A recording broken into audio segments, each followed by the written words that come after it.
I mean, what people reference as AI is also very funny and telling, but I didn't need the robots reading me back my emails. I learned to read when I was 5. And it's just this I didn't ask for all of this, and yet it's here in all of our lives, whether you want it or not.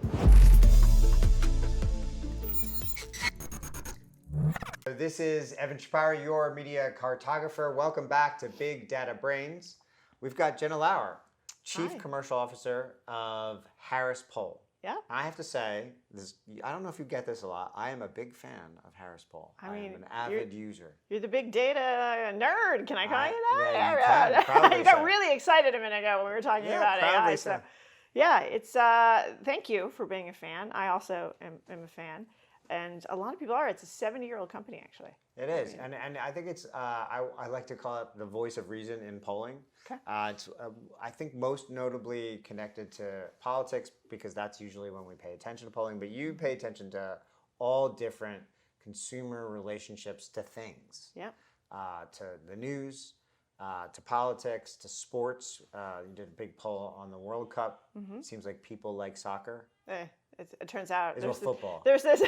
I can't do it. I feel like a real poser when I say football. I'll be honest. I do. I think we should poll that. In the poll, do you say soccer? Or do you say football? We say soccer. Well, it depends on the audience and the but place. In America, we say soccer. Yeah, we do. And it turns out that as the World Cup comes to North America, Americans are more into football or soccer. They are at a huge gain this year, as you can imagine. But sports is just playing a moment, I think, in the U.S. and in the world. But in the U.S., we're seeing that it's really bringing sort of a divided culture right now, getting sort of understanding political trends, bringing people together. And I think the U.S. is really looking for some sort of unity. So we're seeing huge amounts of new fans. And even by generational differences, there's a lot going on. How does that compare to the Olympics? I know you also kind of questioned around the LA 28 Olympics coming in as well. Also huge. I'm from Los Angeles, so also really biased in that energy. I think one of the things that we are seeing in sports that I don't love, and it will be interesting to watch, is it really having an access issue. And I think both events have done that. What does that mean? Ticket prices. Interesting. Is this going to be for the rich? I joined the queue and spent thousands of dollars on tickets for years now for the Olympics. My family's really exciting, and I even stepped back. I was like, "What in the world is this?" I mean, I was recently looking at some of my dad's stuff and went to the Olympics young as a kid in Los Angeles, and I found his ticket stubs, and they were $19. And I think the average price right now is about $1,000. I don't know. I know there's rumors of being $60 a ticket. I haven't found one. Soccer's the same. Yeah. I actually just recently interviewed I'm going to get this maybe wrong. She was the CMO of FIFA for Dallas. So obviously big job right now. And she was telling me that half of the people that come into a territory for a given game aren't attending the game. Really? So they're paying to travel, but they can't then afford the tickets. But all of the activations around it, I think, is something really interesting. It's something to watch, certainly something to watch for brands and marketers, and that the activation and the community involvement right now in bringing soccer to culture in other ways besides the game. I mean, even we're here at Cannes, the watch parties are kind of the yachts are out, the watch parties are in this year, which is really fun, and I think signals it can be for everybody. We just have to make sure that we keep working. Now, let me ask you a question. So AI obviously changes the way you collect data. Mm-hmm. Has that had an effect at Harris Poll since you've been there? Yes. I would say, AI in market research, we'll just start with industry and then we'll talk about AI and consumers, has been around in impacting, I'm not going to say affecting, impacting our business for a couple years now. And of course, this last year supercharged, right? And I would say the AI play in-house of research companies has mostly been efficiency, right? It would turn from, can you get it faster, cheaper? Can we use our minds on analysis versus whatever data collection or jobs? That has certainly played a part. It's already there. It's table stakes now. We need things faster. Everybody's exploring synthetic ways to talk to bigger, expensive, audiences. All of that is there. I think at most companies now, an efficiency play is there. Has it made it faster and cheaper? maybe a little bit. The expectation from clients is there. I think the problem is you're spending so much money changing your infrastructure and also testing and learning of what actually worked. Because I think we're also in a dangerous zone of getting into like AI slop from a company that's 70-year-old that is trusted on data. That is not where we're going to play. So at the Harris poll, it is very human and machine right now, and even at Stagwell, who owns us, similarly. With that being said, there's tons of investment on that innovation, and really where it has changed the product or the understanding is connectivity and all sorts of data connectivity. It is faster. We can do things, but the human element is still really important. I do a lot of research, obviously not as much as Harris Poll, but per person, I do a lot of research. Right. Now you can do more, right? Well, and it has helped connect dots. It is like, can I find the two trends between these two data pools more quickly in a way that I couldn't have myself? Now, what I also find interesting is, and around creativity in particular, right? So we're here. I think one of the huge trends at Cannes this year has been the presence of creators, even more so than AI. It does. Outweighed. Which is interesting because this is human-made stuff as opposed to AI-made stuff. And I think I have this premise that the AI stuff that's being made, even the best of it, kind of falls away to human creativity because you can't, vinyl is somehow better, right? I know. You have done polling around humans, actual people's response and reactions to AI, and you're actually unveiling it here at Cannes Lion. Can you tell us about that? Because this is the kind of culture watching that Harris excels at, that I love the poll for. What does it tell us about humans' relationship to AI right now? It's the theme this afternoon. We did some research with the 4As specifically on this. So the Harris poll also does a ton of research just for the general sake of our industry and all of us keeping sort of up with trends.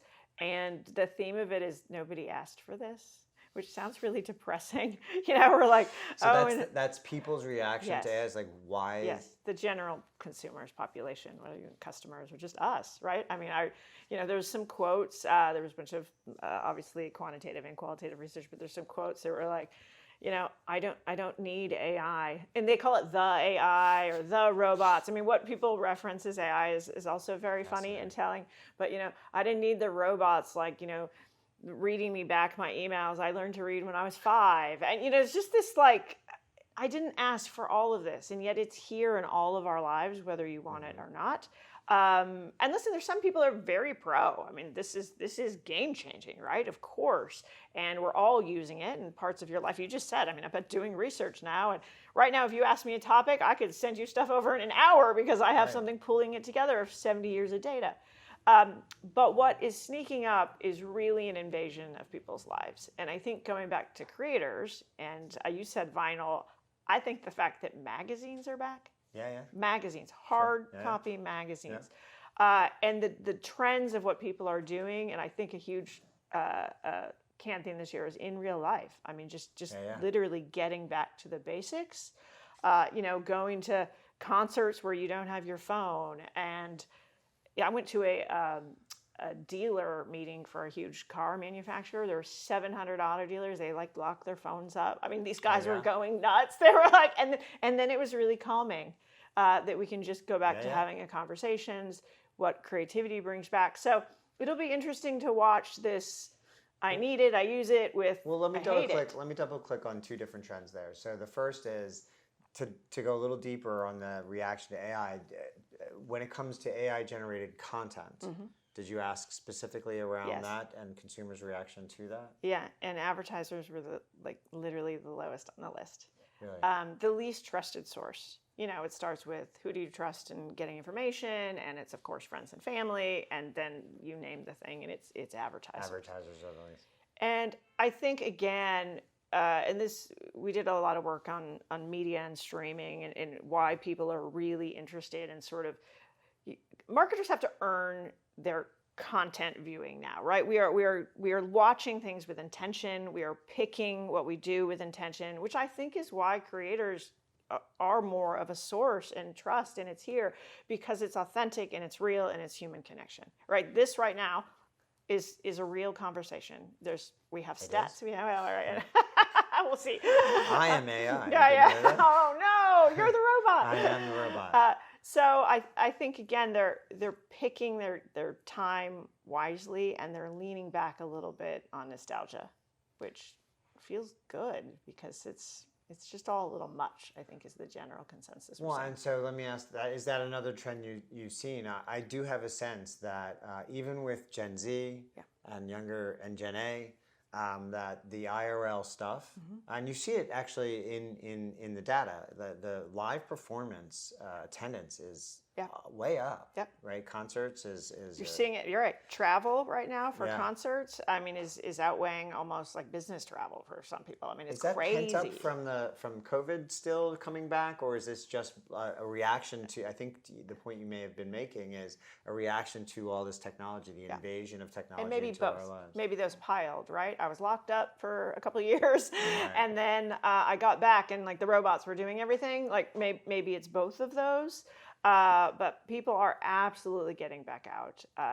We see it in travel category. We do a lot of research there. Obviously, in events, sponsorship, sports. Again, I don't.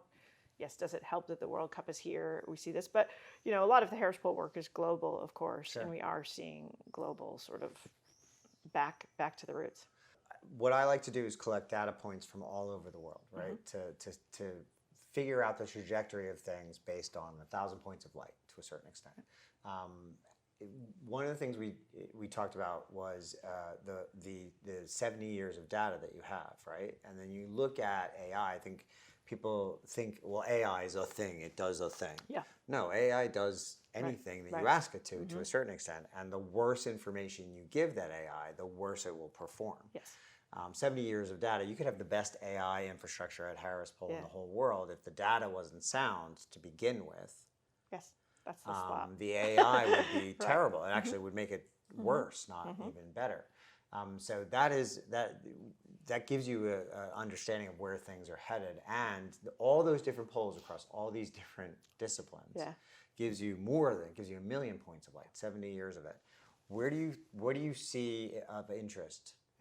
In the trajectory of the year ahead, either culture-wide or in the industry itself, that you think we should be paying attention to?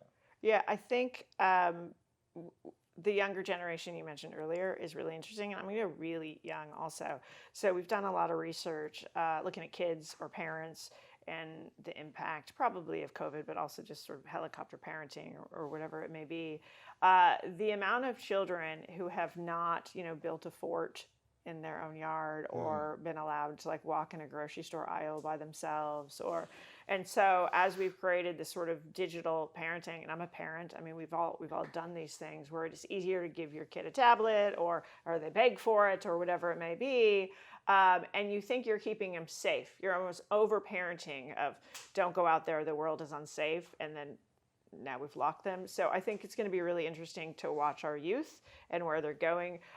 It's also why they're the ones with right now the biggest sort of backlash on some AI. Right? I have a college age kid.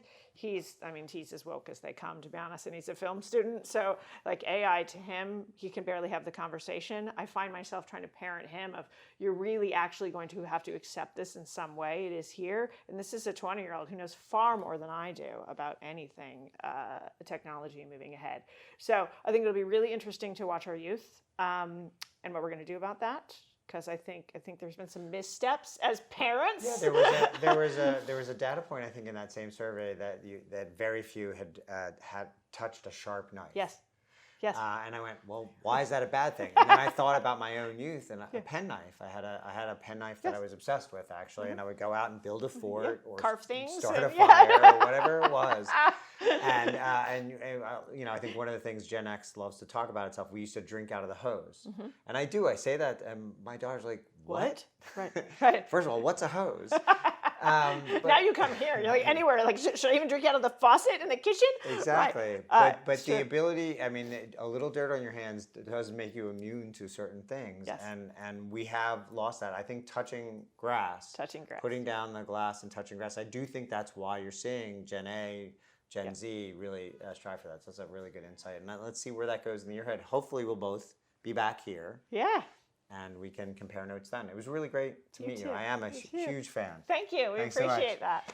This is Evan Shapiro for Big Data Brains. We'll see you next time.